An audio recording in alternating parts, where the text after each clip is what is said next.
আসসালামু আলাইকুম। আজ আমি আপনাদের সামনে বন্ধ্যাত্বের আরেকটি আ গুরুত্বপূর্ণ বিষয় নিয়ে কথা বলব। আজকে আমাদের বিষয় হচ্ছে চকলেট সিস্ট এবং বন্ধ্যাত্ব।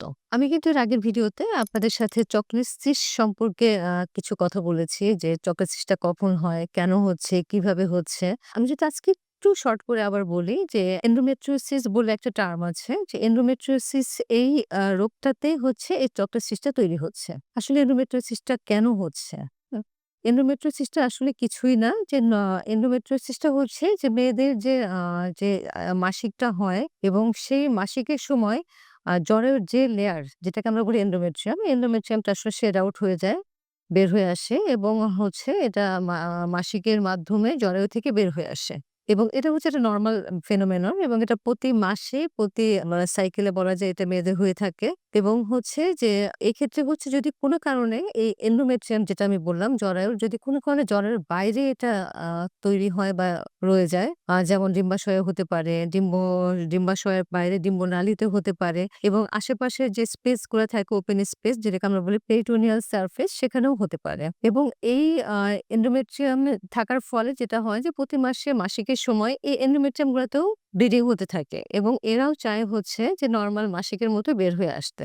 কিন্তু দেখা যায় জরায়ুতে যেরকম একটি ওপেনিং থাকে সার্ভিক্সের মাধ্যমে কিন্তু এন্ডোমেট্রিয়ামটা মাসিকের সময় বের হয়ে আসে ব্লিডিং এর মাধ্যমে বা রক্তক্ষরণের মাধ্যমে। কিন্তু যখন অন্য স্পেসে থাকে ডিম্বাশয়ে বা ডিম্বনালীতে তখন কিন্তু এই এন্ডোমেট্রিয়াম গুলো আর ব্লিডিং এর মাধ্যমে বের হয়ে আসতে পারে না। তখন সেখানেই এটা জমা হতে থাকে, হ্যাঁ? ডিম্বাশয়ে জমা হয় বা ডিম্বাণুর আশেপাশে জমা হয়। এভাবে দেখা যায় যে প্রতি মাসে মাসিকের সময় এই ব্লিডিং বা রক্তক্ষরণ হতে প্রতি মাসে এটা জমতে থাকে এবং আস্তে আস্তে দেখা যায় যে রক্ত জমতে একসময় একটি সিস্ট আকার ধারণ করে এবং দেখা যায় যে এটা যেহেতু প্রতি মাসে কিছুটা জমা হয় এর থেকে পানির অংশটা চলে যায়। শুধু একটা ঘন অংশ রয়ে যায় এবং দেখা যায় আস্তে এটা কালারও চেঞ্জ হয়ে যায় এবং এই কালারটা কিন্তু অনেকটা চকোলেট কালার।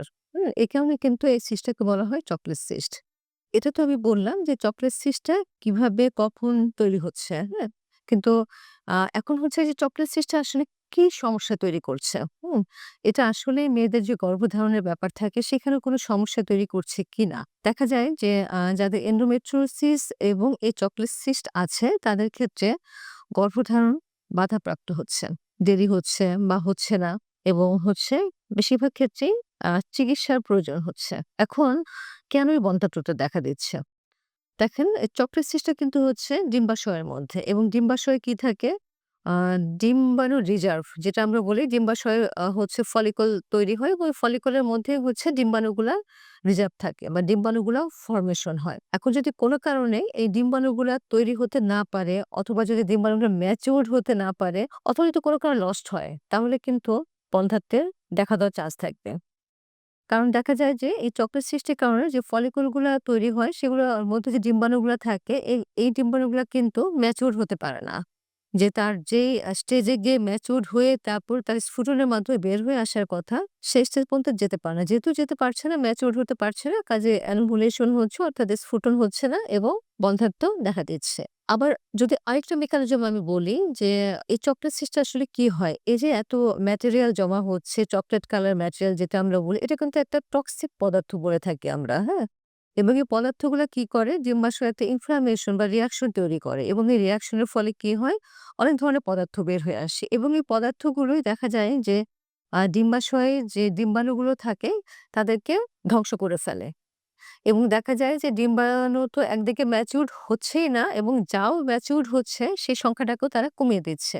তার ফলে কি হচ্ছে? ডিম্বাণুর সংখ্যা কিন্তু কমে যাচ্ছে এবং আমরা কিন্তু জানি যে আমাদের মেয়েদের ডিম্বাশয়ে কিন্তু ডিম্বাণুর সংখ্যা ফিক্সড এবং জন্ম থেকেই যে ডিম্বাণুগুলা আসে আ সেই ডিম্বাণুই কিন্তু ডিম্বাশয়ে থাকে। এটাকে নতুন করে তৈরি হওয়ার কোনো স্কোপ নাই। কাজেই এটা যদি লস হয়ে যায় তাহলে কিন্তু লস। এভাবেই কিন্তু চকলেট সিস্টের ডিম্বাণুর সংখ্যা কমে যাচ্ছে। এটা হচ্ছে ডিম্বাণুর সংখ্যা বা এনোভুলেশন বললাম। এছাড়া কিন্তু আরেকটা ইম্পোর্টেন্ট পার্ট হচ্ছে বন্ধ্যাত্বে যেটা হচ্ছে টিউব ওভারিয়ান রিলেশনশিপ। অর্থাৎ টিউব যেটা থাকে এবং ডিম্বাশয় যেটা থাকে তার একটা রিলেশনশিপ থাকে এবং এই রিলেশনশিপটা নরমাল থাকার কারণেই কিন্তু ডিম্বাণুটা ডিম্বনালীর মাধ্যমে জরায়ুতে আসে এবং ভ্রূণ তৈরি হয় এবং যার ফলে প্রেগন্যান্সি আসে। কিন্তু দেখা যায় যে রিলেশনশিপটা লস্ট হওয়ার কারণে এই ডিম্বাণুটা প্রবেশ করতে পারে না। যার ফলে হচ্ছে প্রেগন্যান্সি হ্যাম্পার হচ্ছে অর্থাৎ বন্ধ্যাত্ব দেখা দিচ্ছে। এছাড়া আরো কিছু ব্যাপার আছে। যেমন হচ্ছে যে টক্সিক পদার্থ যেটা তৈরি হচ্ছে, এই পদার্থগুলা দেখা যায় যে হচ্ছে যে ওই যে ভ্রূণটা তৈরি হয় সে ভ্রূণটাকে তারা নষ্ট করে দিতে পারে। ইভেন শুক্রাণু যেটা আসে জরায়ুতে, সেই শুক্রাণুটাকেও কিন্তু এই পদার্থগুলো হচ্ছে নষ্ট বা তার কার্যকারিতাকে কমিয়ে দিতে পারে। হ্যাঁ? দেখা যায় যে শুক্রাণু যে শক্তিশালী হওয়ার কথা বা যতটুকু অ্যাক্টিভ হওয়ার কথা বা যতটুকু তার গুণাগুণ থাকার কথা, সেই শুক্রাণুটাকেও তারা দুর্বল করে দিচ্ছে। এবং যার ফলে যে মানে শুক্রাণু আর ডিম্বাণু মিলনের ফলে যে ভ্রূণটা তৈরি হওয়ার কথা সেটা হতে পারছে না। কাজেই হচ্ছে যে এই চকোলেট সিস্ট অনেকভাবে কিন্তু মেয়েদের ক্ষেত্রে বন্ধ্যাত্ব তৈরি করতে পারে। কাজেই হচ্ছে আমরা আজকে জানলাম যে বন্ধ্যাত্ব কেন হচ্ছে? পরবর্তীতে আমরা জানবো যে এই চকোলেট সিস্টের আসলে আমরা চিকিৎসা কি দিব বা আমরা এটা কিভাবে ম্যানেজ করব? ধন্যবাদ সবাইকে।